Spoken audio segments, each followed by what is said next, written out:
There's a lot of struggle with leaving the NFL. How did you make that transition from the NFL to being a real estate mogul?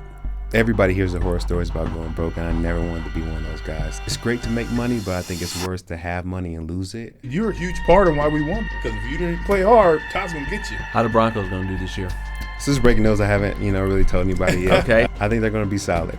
And you know why? Because this fall,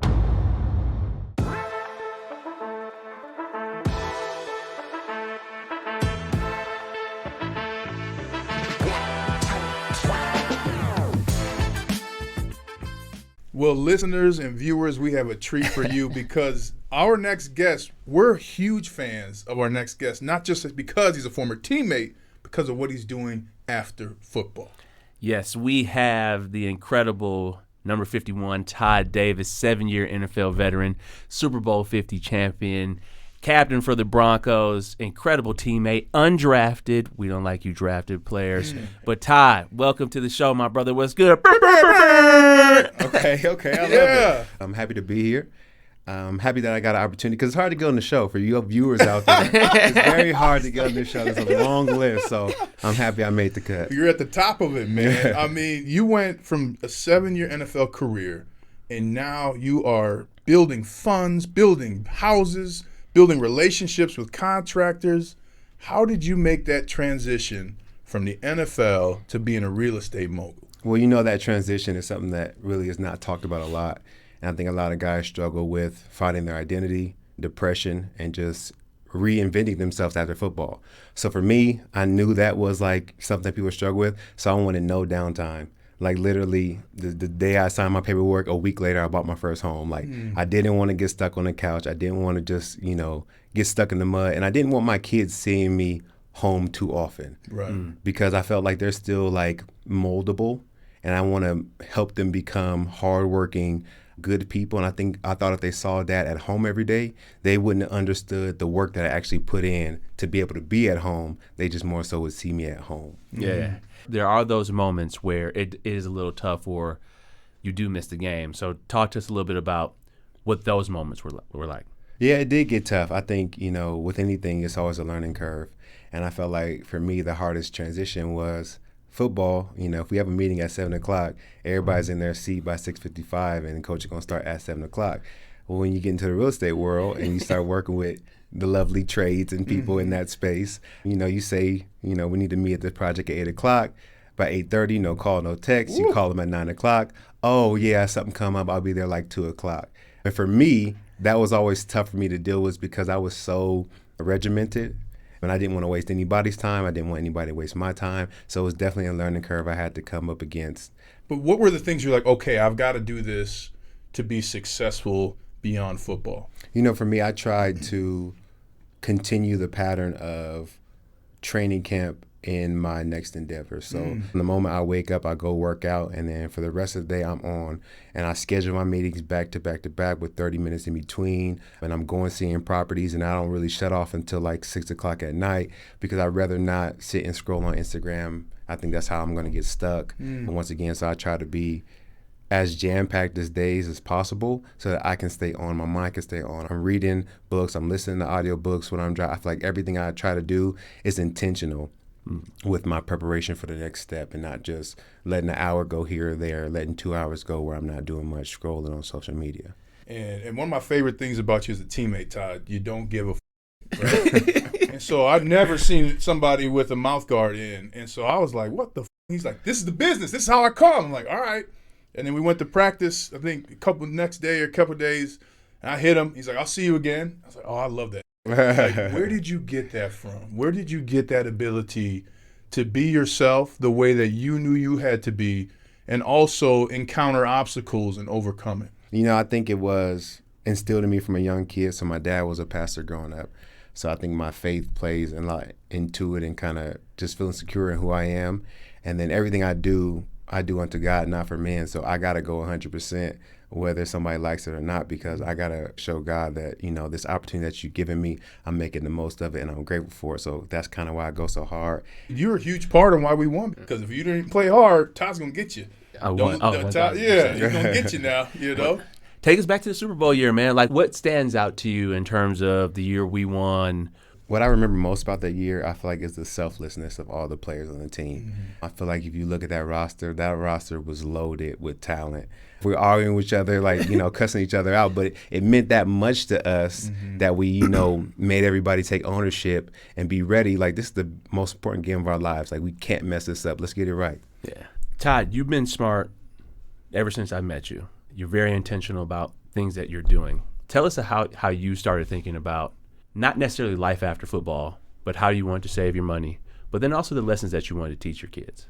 Everybody hears the horror stories about going broke, and I never wanted to be one of those guys, so definitely kept that in the back of my head. And for me, my job as a father is to leave an inheritance to my children's children. So I immediately started thinking, okay, like, this is a great starting point. How can I grow this into more money and really an inheritance for my children's children? So I got with a good financial advisor who has been instrumental along the way as far as helping me invest money into real estate, just helping me cross my T's and dot my I's so that I know where every dollar is going and every dollar is being spent. And that's the same thing I want to teach my kids, is that it's great to make money, but I think it's worse to have money and lose it. So I want to prepare them to be great stewards of their money and just continuing to save, continuing to invest, continuing to do things the right way.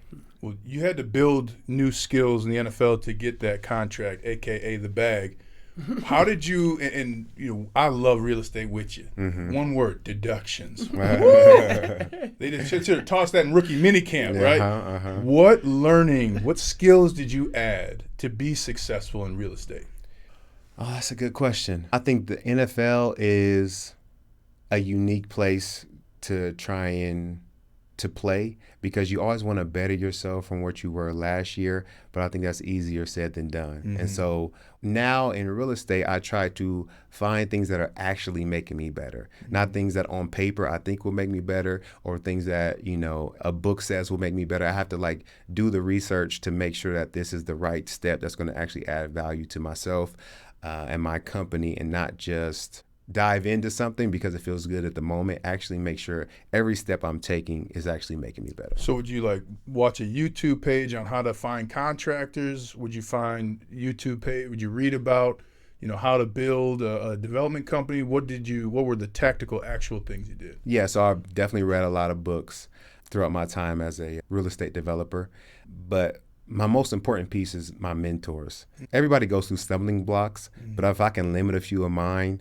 through, men that have been in the business longer than me, giving me inspiration and telling me some key points, I want to limit as many stumbling blocks as possible. I felt like I used to feel like, I'm just talking because I really don't know what I'm talking about. But the more I've learned about people and their starts and their stories, I feel like everybody's faking it till they make it. People started where they didn't know, and you got to fake it till you make Football. it. Yeah. Football. Yeah. I was faking it until I made it. Shoot. I'm still faking it. You made it. Yeah, I was faking it when I was in there. Tell us about your fund and how people will benefit themselves by joining your fund and what you do with it. Yeah, so my fund kind of has three prongs. One is a nonprofit. Two is an investment side of the fund where we invest in spec homes, and then also multifamily properties, townhomes. And then we also have an affordable housing wing of the fund. So those are the three major things that we do with our fund. My goal is, to make Denver the most beautiful community in the world. I could have went back home and started a real estate development firm there, but I felt like Denver was the perfect place for it. Not only was the market great, I love the people, I love the energy of the city, and I just felt like this was probably the best place for me to really plant my feet. Let's dream out 20 years from now. What does the Davis Fund look like? 20 years from now, the Davis Fund looks like a Capstone or a major development group. It looks like when you drive through I-25, you see at least 5 Davis complex or complexes that I've named after my kids. That's one thing that I feel like is important. Every so often I'll drive my kids by my property, say, Dad built that. Dad started that from the ground up, and I want them to be able to see that. And it's tangible, something you can touch and something that I've built. How the Broncos going to do this year, if you had to put a record on it? I think they're going to be solid. And you know why? Because this fall I'll be an intern with the Broncos. Yeah. Okay. All right. So I think the Broncos are gonna be great. Yeah. What are you gonna be? You gonna be coaching linebacker? Yeah. So I'll be an intern with them. First of all, Broncos are lucky to have you back in the building. Thank Second you. of all, how did that come about? I mean, you've got your real estate company and development going on. That's how much you want to make an impact with others. You're coming back to coaching. How did that happen? Yeah, so this is breaking news. I haven't, really told anybody yet. Okay. I don't know. You when heard it here first. You heard Gridiron it and here Grows. first. podcast comes out, but really I kind of got into coaching just a little bit in the off season. I would coach some of the linebackers, and then I was working with Lauren Landau and then coaching guys, for their pro day and for the combine. And so I kind of fell in love with it a little bit, started coaching my sons, basketball teams. And then this spring I was at CU as an assistant linebacker coach all spring, and I was just like, man, this is it for me. So, it was kind of toss up, like, do I stay at CU or do I take the opportunity to the Broncos?